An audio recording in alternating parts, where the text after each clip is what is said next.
Students, आज के इस वीडियो में हम लोग सीखेंगे निश्चित समाकलन, डिफिनिट इंटीग्रल। इसके पहले के वीडियोस में हम लोगों ने देखा था समाकलन के कुछ बेसिक्स कॉन्सेप्ट्स, जो कि जीरो लेवल से कि कैसे समाकलन की शुरुआत की जाती है, कैसे शुरू में समाकलन को किया जाता है। तो आज की इस वीडियो में हम लोग बेसिक जो इसका फार्मूला बताया गया था उसी केवल एक या दो फार्मूले को ही यूज करके निश्चित समाकलन का कॉन्सेप्ट देखेंगे कि आखिर जो समाकलन करते थे उसमें निश्चित समाकलन का क्या उपयोग है और इसको कैसे यूज कर सकते हैं। तो बेसिक फार्मूला हम लोग यूज किए थे x की पावर n dx का, ठीक है। तो यहाँ पर क्या आया था, यहाँ पर x की पावर में n+1 और बटा में n+1 और यहाँ पे ये c लगा हुआ था, ठीक है। तो अगर ये समाकलन निश्चित होगा, ठीक है, निश्चित का मतलब क्या होता है, निश्चित का मतलब होता है कि यहाँ पर लिमिट लगा हुआ रहेगा, ठीक है। यहाँ जैसे लिमिट लगा रहेगा a to b, अगर इस तरह से है तो ये निश्चित समाकलन के लिए ये जो c का जो भूमिका रहता है वो न के बराबर रहता है। क्यों? क्योंकि इसकी सीमा निश्चित है। क्या है? इसकी सीमा निश्चित है, ठीक है। इसको पढ़ते कैसे हैं? इसको ऐसे पढ़ते हैं, इंटीग्रल x की power n dx from limit a to b। इसको बोलते हैं उच्च सीमा और इसको बोला जाता है निम्न सीमा। इसको निम्न सीमा बोला जाता है और इसको ये थोड़ा छोटा हो गया है, ये होता है उच्च सीमा। क्या होता है? उच्च सीमा होता है, ठीक है। तो इसका कॉन्सेप्ट को आप लोग समझ ही गए थे। जैसे मान लीजिए x की पावर 6 dx है तो ये 6 के बजाय 7 हो जाता था, 7/7, ठीक है। और एक यहाँ प्लस c हो जाता था, ठीक है। तो जस्ट आप देखिए कि निश्चित समाकलन का क्या है। जैसे मान लीजिए आप किसी फलन का मान लीजिए fx का आप समाकलन करते हैं, ठीक है। तो यहाँ पर सूत्र समझ लीजिए किस तरीके का सूत्र आपका लगेगा। सिंपल है, मान लीजिए कि इसका समाकलन हो रहा है integral fx dx from limit a to b, यानी a से b सीमा के अंतर्गत फलन fx का x के सापेक्ष समाकलन, ठीक है। तो अगर मान लीजिए इसका समाकलन कुछ भी है, मान लीजिए ये है, ठीक है, ऐसे, तो हम क्या करेंगे, जो भी इसका समाकल्य होगा, ठीक है, यानी समाकलन करने पर जो भी समाकल्य होगा या जो भी सूत्र उसका होगा उसको हम निश्चित समाकलन के केस में हम बड़े कोष्ठक में इसको घेर लेंगे। बड़े कोष्ठक में घेरने के बाद हम यहाँ पर सीमा लगा देंगे a से b तक, यानी निम्न सीमा नीचे, उच्च सीमा ऊपर लगा देंगे। इसके बाद एक स्टेप हमें और करना होता है। क्या करना होता है? जैसे ही हम ये कोष्ठक खोलते हैं, जहां भी x है हम वहां जो भी x है जिस भी रूप में है हम वहां पर b रखते हैं और उसके बाद माइनस हम वहां पर a रखते हैं। बस इतना सा कॉन्सेप्ट है, इसको हमें हल कर देना है। जो भी हमारा आएगा वही हमारा क्या होगा, आंसर होगा। आइए हम इसको एक एग्जांपल पर देखते हैं। एक क्वेश्चन लेते हैं, जैसे मान लीजिए एक सिंपल सा क्वेश्चन लेते हैं, x की पावर 2 dx और यहाँ 1 से 2 हम सीमा ले रहे हैं, ठीक है। अब यहाँ देखिए integral x² dx from limit 1 to 2, ठीक है। इसको ऐसे पढ़ा जाएगा।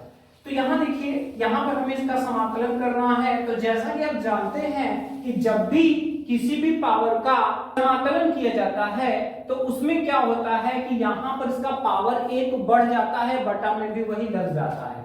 यहाँ पे पावर में 2 है तो लिमिट को आप अभी छोड़े रहिए, अभी सिर्फ इतने को ध्यान दीजिए। तो इसका आएगा क्या, x की पावर 3 बटा में 3, ठीक है, कोई दिक्कत नहीं।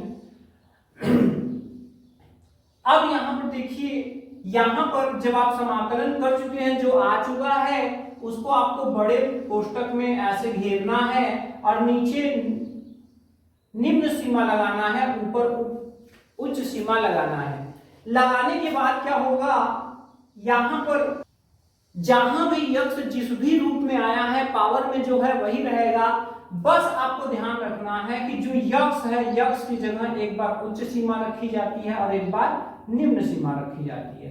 तो यहाँ पर अब ये कोष्ठक हम हटा रहे हैं, कोष्टक हटाएंगे तो यहाँ पर 2 की पावर 3 बाई में 3 माइनस 1 की पावर 3 बाई 3। देखिए सब कुछ वैसे बटा में 3 है, बटा में दोनों में 3 है, पावर में 3 है, पावर में 3 है। बस आपको करना क्या है स्टूडेंट्स, और जहां पे x है वहां पे एक बार 2 रखेंगे, एक बार 1 रखेंगे। इसके बाद इसको हम हल कर देंगे। देखिए ये स्टेप्स ये है जो कि समाकलन करने के बाद आया है। इसको बड़े कोष्टक में फेर के सीमा लगाया गया है ऊपर नीचे का। इसके बाद यहाँ पर जो इसको उच्च सीमा में से निम्न सीमा फलन में जैसा भी रूप आया है रखकर माइनस किया जाता है, यहाँ पे वैसे ही रखा गया है। अब इसको हम सॉल्व कर देंगे तो 2 दूनी 4 दूनी 8, यहाँ हो जाएगा 8/3, यहाँ पर 1 का पावर 3 होता है, 1 का पावर 3 1 ही होता है, बटा में 3।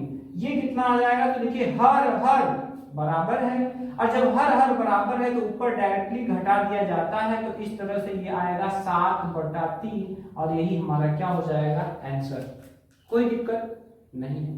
अब जैसे हम एक पद का हम लोगों ने किया, सेम वैसे हम 2 पदों वाला भी करेंगे। जैसे कि यहाँ पर क्वेश्चन नंबर 2 हम लोग ले रहे हैं। क्वेश्चन नंबर 2, यहाँ पर एक फलन है, चलिए यहाँ पर 2x की घात 3 प्लस 5 कुछ इस तरह का यहाँ पर ले रहे हैं, और यहाँ पे हम जो लिमिट ले रहे हैं 0 to 1 ले रहे हैं। ठीक है, सिर्फ जो समझने के लिए ये बेसिक कांसेप्ट है स्टूडेंट्स। निश्चित समाकलन कैसे किया जाता है, यहाँ पर सिर्फ आपका बदलेगा तो क्या बदलेगा, ये रूप जैसे यहाँ x की पावर वाला फार्मूला लग रहा है, कहीं sin थीटा cos थीटा आएगा तो उसका जो भी समाकलन में उसका समाकल्य आएगा उसको रख करके फिर जैसे सीमा लगाई गई रहेगी, उच्च सीमा उसके चर की जगह पे रखकर माइनस निम्न सीमा, फिर हल कर देंगे, आंसर आ जाएगा।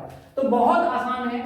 यहाँ पर देखिए क्या करना होगा, तो सबसे पहले तो आप जानते हैं कि ये अंदर जाएगा, और अंदर जाएगा तो ये किस तरीके से जाएगा, देखिए आप जानते हैं अचर पद बगल साइड में हो जाता है, और ये यक्ष के पास जा करके ये रुक जाता है। ठीक है, यहाँ पर 5 है, अचर पद है, तो 5 बाहर आ जाएगा, अंदर कुछ भी नहीं रहेगा, या फिर कह सकते हैं कि 1 रहेगा। इसकी सीमा 0 to 1 है, तो यहाँ लगा दीजिए 0 to 1, 0 to 1 लगा दीजिए। ठीक है, इसके बाद क्या करना होगा, अब आपको पता है, क्या पता है, ये पता है कि x की पावर क्यूब है, तो एक पावर बढ़ जाता है, बटा में भी वही लग जाता है।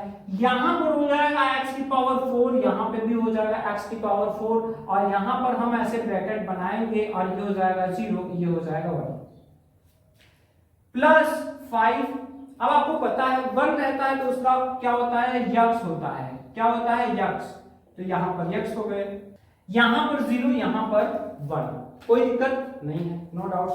अब यहाँ पे क्या करेंगे, यहाँ पर हम उच्चतम सीमा जो चर है यानी कि यक्ष की जगह पे रखेंगे और माइनस निम्नतम सीमा रखेंगे। तो देखिए ये क्या हो रहा है, यहाँ पर देखिए ये 2 टर्म आए हुए हैं, यक्ष की पावर 4/4, तो इसकी जगह एक बार हम 1 रखेंगे और एक बार क्या रखेंगे, एक बार हम यहाँ पर 0 रखेंगे। ठीक है, तो यहाँ 1 की पावर 4/4, 0 के पावर 4/4। ठीक है, प्लस यहाँ पर 5। अब यहाँ पर क्या हो जाएगा, यहाँ पर 1 हो जाएगा, माइनस यहाँ पर हो जाएगा 0। ठीक है, अब देखिए जो 1 का पावर होता है कोई भी चीज तो वही मान आता है, तो यहाँ पर 2, यहाँ हो जाएगा 1/4, और ये टोटली 0 हो जाएगा, और यहाँ पर 5 × 5। यहाँ देख लेते हैं, यहाँ जगह है, यहाँ पर देखिए 2 1/4 आया, और यहाँ पर 5 × 5 आया। ठीक है, ये काट देंगे, 2 दूनी 4, तो ये हो जाएगा 1/2 प्लस 5, तो 5 दूनी 10 और 1 11/2, यही हमारा क्या आ जाएगा आंसर। ठीक है, तो ये इतना पार्ट जो है ये यहाँ पर कर दिया गया है उधर का। तो देखा आपने कि कितना आसान है। इस तरह से अगर हम चाहें तो आसानी से निश्चित समाकलन कर सकते हैं। आशा करते हैं कि आपको इसका प्रारंभिक जो 0 लेवल वाला कॉन्सेप्ट है वो आपको समझ में आया होगा। अगली वीडियो में हम देखेंगे कि फिजिक्स में समाकलन का हम यूज कैसे करते हैं, कहां पर ज्यादातर यूज इसका होता है, इसको हम लोग देखेंगे। तो अगर आपके मन में अभी भी कोई कंफ्यूजन हो तो आप कमेंट कर सकते हैं। मिलते हैं नेक्स्ट वीडियो में।